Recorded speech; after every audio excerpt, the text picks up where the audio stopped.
Now this next story is, well, it makes me angry. I'm sure it makes you angry as well when you hear these stories.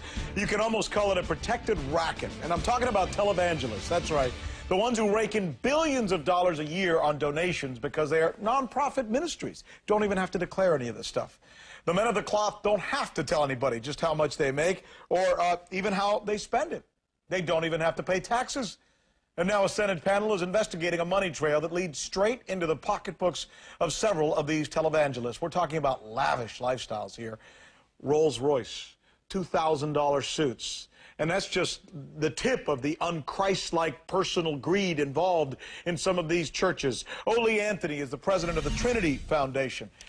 He's investigated televangelists for 20 years now. You know, it's amazing.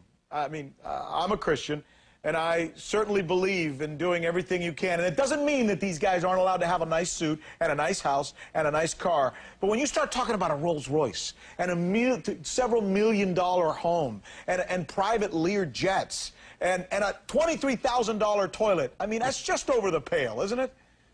It's unbelievable. Somehow the church in America has been hijacked by greed. And it's very, very sad because it's a testimony in how we are not caring for the poor in our country. I just think, and this is me, and maybe this is the part that makes me crazy. When I think of Jesus Christ, and I think of the way we as Christians in many cases worship today, we are so unlike him. So unlike him in so many ways. Would Jesus do any of these things? Would Jesus drive a Bentley? Would Jesus wear a $2,000 suit? I mean, would Jesus buy a toilet worth $23,000?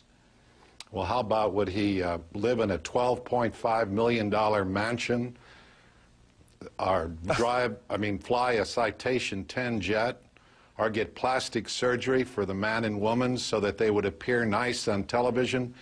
It's a travesty, and as I said, we are not caring for the poor. The poor and the needy are who Christ called us to meet their need, not to become greedy money grubbers. You've looked into this. I mean, here's a couple of the names that are being investigated now by the Senate, and they're asking them to come clean and say, look, how much you got and what are you doing with it? There's one of them right there, Benny Hinn. Another one is Creflo Dollar. Another one is Kenneth Copeland, Bishop Eddie Long, Joyce Meyer, Randy White. Who are these people? Tell us about them. Well, Benny Hinn is someone that I've met personally with. He made me a promise he was going to reform.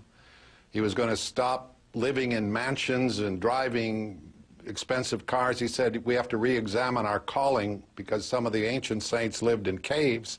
Now it's far worse now. He's got a $12.5 million mansion on the Pacific coast, and he doesn't even have a church. It's his parsonage.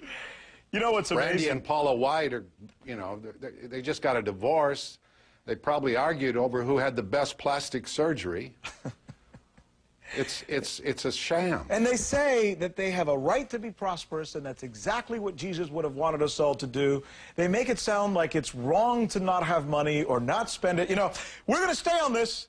I was talking to my staff earlier today, and we say, you know, this is an important story that America needs to hear about. There's little old ladies out there who are giving their dollars to these guys, and they're using it like this, and they should be able to spend it, but not like this. It just seems wrong.